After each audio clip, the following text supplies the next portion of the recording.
Everyone, I'm Erin Saxton, that girl from Jersey, and with me is Wendy Darling, and she is a business and transformational expert. And you've been doing this for 35 years, even though, which is crazy because she's only 21. She has a company called Miraculous Living, and today we're really going to talk about business. And you can find out more about her right out of the gate at wendydarling.com. And she works with corporations, and you also do a lot of cool other things and works with individuals. And but for this segment, we're going to talk business because I have some bones to pick with business. Okay. I have been experienced. So welcome to the show. Thank you. So, I've been in corporate, I've been a television, ABC, and, as I'm working with clients as a consultant, and that's what you do, you help. Well, tell everyone what you do, and then we'll get into what bone I have to pick right now with corporate. Yeah. So in the business world, I help executives, managers, and their teams really come together so that they're working more cooperatively, collaborating more, and more importantly, getting more engagement and creativity and productivity. So we're producing better results easier, which of course impacts profits as well. So is it just that people are lazy these days? Like you're really busy, right? Which is great. But the fact that you're so busy consulting corporations, is that a need that should have been around all the time? Or you think that that's just because people are just now checked out? Well, I think it's a couple of things. First of all, there's always been a need. Nobody gave us a manual how to work together, how to run a business. And so we're all learning as we're going. Now, what's really interesting, at least to me, and it's an unfortunate statistic, if even a portion of it is true, is our workforce today is very disengaged. It's estimated that 73% of our workforce, at least in the United States, is disengaged. And so it lends itself to what's going on, that people are angry, frustrated, checked out. And do you really know what's going on in your business? Because these numbers aren't just being pulled out of a hat. And yet at the same time, let's even say it's only 30%. If your workforce is still being that ineffective, what's really going on? How is that affecting other people? If you're seeing somebody else kind of slacking or whatever. And so it's gotten dialed up. What does disengaged mean, though? It means that they're checked out in some way. They don't care. They're angry. Maybe they feel they've been wronged and they're just putting in their hours. It's not engaged in the efforts of what needs to take place to serve the company and their customers, their clients, the results that are needed to be produced. Right. So I see both sides of that, right? As the business owner, I see somebody like, well, if they're disengaged, I just want to get rid of them. And I'm not saying what but from the employee point of view, I feel like the fact that they're even being asked if they're engaged or disengaged, I think is a luxury. Like, go to work, do your job. And, so I think it's like this slippery slope of entitlement. I think we're asking so many people about their feelings these days. And if I'm the boss paying the salary, am I really having to worry if they're engaged or not? You bet you need to be worried. Talk to me about it. Yeah, because it's not a matter of how are you feeling. I'm looking at what's really going on in the work environment, that people are checked out. Yeah, there are some people that it's a wrong fit. They don't belong there. And it's a disservice to keep them at least in that position. Maybe there's a different position within your organization that's a fit. Maybe it's not the right environment. So I don't want to discount that. However, I think we have to look at how are we really doing business today? One of the things that I really look at is what I call the RQ effect. It's your relationship quotient. It's one thing to, there's been talk about, it's one thing to know the skills, what's necessary, what's needed to be done. And do we always know what's really needed to be done? That's changing. And it's constantly changing. And we have to look at that. But then also, there's been more talk about EQ, which is tapping into, how are people feeling What's at work? Emotional quotient? Yeah, emotional quotient. Okay. And okay, that's important too, because again, it's how are we interacting with each other? How are we playing together? Are we playing nice? Or, too often the very old model of a very autocratic organization doesn't work as well today, because people do want to be involved. They do want to feel like they make a difference. They do want to feel like they're contributing in some way. And if we don't take the pulse from time to time, I'm not saying play nice, be nice. I'm saying communication and relationships are critical. And so I focus on what I call the RQ effect, your relationship quotient.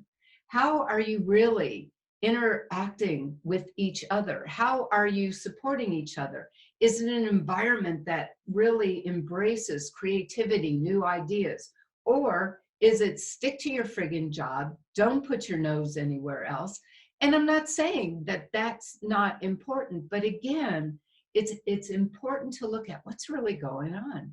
And do you really know what's going on? No, and I'm poking the bear on purpose, right? But I really could argue, it's not an argument, but I really could, because I feel it, right? I work so hard, I save my money, and I hire a team, or I'm on a client campaign and we hire companies, or we hire, teammates and partners and stuff like that. So I do know that you're paying the money regardless if they're engaged or not, because that's what they sold you. That's what they said they would do. So if there is a way to learn how to get more engagement for your investment in them, is the way I'm going to look at this, then I'm all for it. But after a while, if it turns into, well, we want better this and that and this and that, I think that then gets a little, I guess it also depends on the size of the company. And, I know when my team isn't into what we're doing, and more so, they really know when I'm not into what I'm doing. And so how much of it, so for you help the teams connect. How often do you see it's the upper management no longer into it, and therefore it affects the rest of the team? Because I think I affect the rest of my team, because sometimes I'm just like, and you do. It's part of the responsibility of being an executive. It's like, how are you doing with what you're doing, with what your responsibilities are, whether you're the CEO or an executive within an organization? That makes a huge difference. And so it starts with you being in love, or having to fall in love again with the reason you started your company, or you decided to join a company and you were so excited. It's like a new relationship. Everything's wonderful. It's really easy in the beginning. But just like a relationship, it has to be nourished. It has to be nurtured. And you have to realign yourself with the vision of the organization, the mission of the organization. And for me, mission's the higher reason and meaning and purpose of why you're all there. What are you doing? What impact are you having? It's not just numbers. And the numbers are important, but it's also what gets you to those numbers that becomes critical. And so you're looking at your vision, your mission, also the values that are really in place of what's most important in that organization. That contributes to who you hire or you don't hire. Because when you're clear on your vision, your mission, and your values, hiring becomes a lot easier, because there's ways to determine, is this person in alignment with that? or is it misaligned? And I think actually a lot of the disengagement issues is there's a misalignment there. That doesn't mean that it can't be shifted or corrected, but sometimes it's really a misalignment. So when I was prepping for our chat about this, it might be an older study. I think it came out around 2018, but Harvard Business Review states that they did a Gallup poll or some sort of survey, and that the survey results found that 58 people felt that they trusted a stranger more than their boss. That's crazy. And yet I don't know if I'm surprised by that, because if I think of some of my bosses, like there's a common respect, but is there a common trust? Yes. I think you're bringing up a really good point. So I have had a client, she's still a client, who, when we started working together, she was working for a very large company in Canada. She had a very high level position, had been working with that organization for the low 20s, we'll say 22 years. And she was at a point where she felt she needed and wanted a change. And so she began doing a couple of things out of the blue. Of course, in my world, that's not necessarily a surprise, but a recruiter reached out to her, totally not directly related to these early efforts she was doing. And by the way, she was Australian. She was thinking she might want to go back to Australia, got the position and walked into a horrible environment. And her boss, who happened to be a woman, was really the boss from hell, was extremely autocratic. Here, this is a woman, by the way, who's an engineer by training, came from a position that she was responsible for 250 other engineers. So we're not talking about somebody that's lacking in skills and experience. You know, this is somebody in their mid-50s. And this boss was treating her like she was just a piece of you-know-what. And really, now, my client has, quite honestly, a very strong work ethic. She's never failed in anything she's done. She's always met the challenge. And guess what's happening to her motivation? It's just decreasing rapidly, but she's really trying. I mean, this organization was run so ineffectively. So then I'm teaching her and we're working on how she can deal with this circumstance that she's not pulling her hair out. And I said, kind of tongue in cheek, I said, and if something happens that your boss happens to leave the organization, that might not make either one of us really sad. Turns out the boss was ousted. New person was put into place, interim, and then permanently, same kind of person. Only this time it happened to be a man. And fortunately, you know, my client decided this is not worth it to me. Well, of course not. And so they lost an extremely bright and competent person. And this company, I mean, she would get like crazy numbers, like close to 100 emails a day. She was being asked to be in all these different meetings. She said, when am I supposed to have time to do my work? Unfortunately, I think this is just, honestly, like that's just a common, we know so many people like that. I do, unfortunately. Right. And so what do you do? Is it that she didn't ask enough questions when she took the job? Like, I feel like also, and I'm not making her wrong. I mean, obviously it was a crap organization and they sound awful.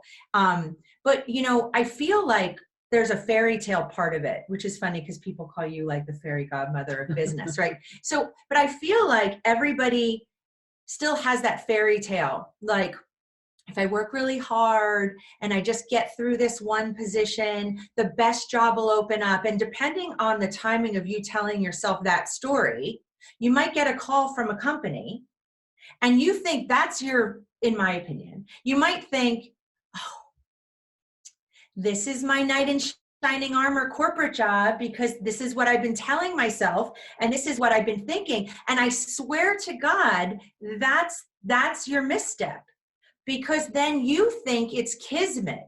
You think it's fate. You guys all think, and I think it too. I've fallen for the banana in the tailpipe a million times. But because we're telling ourselves this story of if I do this, then that will happen.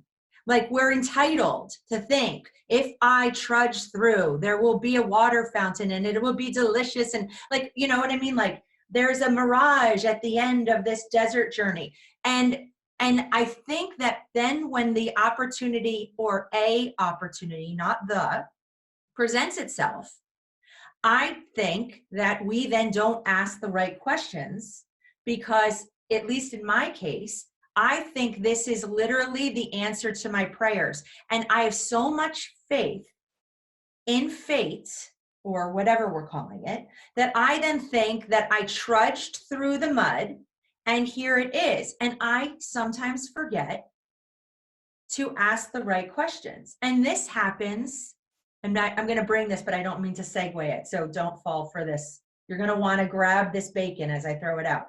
But I think this happens when we date. I think we decide, we go through so many bad relationships. If we can just get through this, the man or woman or whatever of our dreams are going to show up.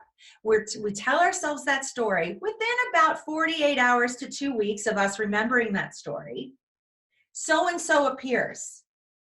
Instead of, and this shows our love, our faith and wanting to be in just happy, right? Because we're not questioning, who are you? Are you a scammer? No, you've told yourself this story that the knight in shining armor is coming, whether that be a corporate job, a boss, a project, or whatever. And I think that we forget to take a pause, wishful think, but I think that we're forgetting to ask the right questions. Okay, so you're bringing up an important point. So yes, that is in part our responsibility. And you know, I've worked with a lot of singles to attract love, as well as couples to replenish their relationship. I'm a relationship person. She does work, personal, romance. She's like a therapist, but better. But better. So I do think that piece is important. But you know, any relationship, you know, even if you find the best person for you in a relationship, it still needs to be nourished and nurtured. And it's not pie in the sky. I'm not saying I'm a hard worker at times. I'm not saying I'm a crazy hard worker all the time, but part of it is I love what I do. I'm blessed in that. And so I recognize it. But so I'm not saying don't work hard, but something's happened that people are working maybe a little too hard for the sake of the job. And look at our country in the United States. Look how many people are overweight, have high blood pressure, have pre-diabetes, or they're diabetic. So it's gotten too skewed. We're not designed to work 80 hours a week and think life is going to continue to be great. Something eventually is going to give. And I think that's contributing to some of the disengagement. You know, I too have given to the office. I mean, now this is actually beginning my 39th year since I started my own business, just to change that up just a tiny bit. And so when I was internal, I did work a lot of hours. Now, part of it was I loved what I was doing, which is was really important to me. And even the times it wasn't so great, I still did it. It's not like for example, I can't say that I love cleaning my house or doing income taxes. Both are necessary. And it feels really good when it's done. You know, if I'm writing a new talk, if I'm creating a new program, you know, there's time and attention that's necessary, but ooh, it feels good to make progress. But when you're in an environment where it's like the whip is being cracked and something's happening. You know, I find it fascinating. I was at a conference that are for people that are in consulting, training, and development. And I was fascinated in the exhibit hall. There were hundreds of consultants that work on with organizations to help with leadership. Why is this? And I'm assuming they're in business, and I'm assuming they get clients. Why is this such a big issue that we need that many people focused on that issue? Again, I think it's telling us that really something's off. What used to work 30 years ago doesn't necessarily work in today's environment. Good, bad, and different. What people were willing to do 30, 50, 70 years ago, and what they're willing to tolerate today is different. Right. And I'm not saying it's good, I'm not saying it's bad, but if we don't pay attention to it, we're risking losing our competitive edge in our industry. We're risking losing profits. And who knows what else is happening under the radar that we're not really aware of. And what I have found is it doesn't take a whole lot to get back on track. So before we close, what about the people who work for themselves? Yeah. Like, obviously, how do you keep yourself engaged? Like, businesses change, I change. You've known my business. I've created a few now, and I do tend to become a little uninspired at times, and I can't be the only one, right? No, so I have. I think that, and just like a good relationship, since people are married 50 years, you can't tell me every day is blissful, right? So obviously they're doing something to recharge the battery. Like, we have to plug this in almost every night to give it some juice. So what can people do that just work for themselves? They're not as concerned with maybe their employees being disengaged, because there aren't any. But I also want them to know that, you know, if they visit your website, which is wendydarling.com. Yes. Right? And also go thedistanceconsulting.com. Awesome. So business relationships, obviously she's a powerhouse. So chat with her. And you have some programs coming up that are for groups and things like that. So, you know, you're trying to help the masses, which I think is awesome. But before we leave, what's some advice for people that just have to kind of just worry about themselves in business, solopreneurs, entrepreneurs? Yeah, I think it's like anything. You have to take time to replenish. I certainly also have been, you know, uninspired. You know, you don't do what I do all these years without having days, really, I get to do this again. But then I talk with somebody and I'm happy. But it's what is going to inspire you? First of all, what's going on that you've lost your love for what you're doing? It's like a partner. You know, many days you look and go, oh my God, I'm the luckiest person in the world. And other days it's like, you know. He chews funny. Right. It's like, really? When did he walk like that? Right. Right? The thing that you used to say, oh, that's so cute. Her voice is annoying. Right. The voice. And so I think you have to just take inventory. I think in anything we do, we have to take inventory. Are there things you need to shift? Are there things you need to do differently? Are you burning the candle at both ends and not taking care of yourself? Some of us really, I have to structure time for me, otherwise it gets lost. So I make appointments to get to the gym or go to my Pilates class or whatever it might be. I have to structure my eating, what I need to buy from the grocery store. Otherwise, you know, I don't have anything. And I do things. And I also, when I work with people, I help them get back on track. I've helped executives take things off of their plate. And decide what they really want to put on it. There are people that I've worked with that are disenchanted, and it's kind of like, is this all there is? They've achieved a certain level of success, and it's like, what might be next? Or what do I need to do differently here? So it's not a one size fits all, but I would encourage you, if in some way you're looking at, you're uninspired, you don't know what's going on, you don't know what you need to do different.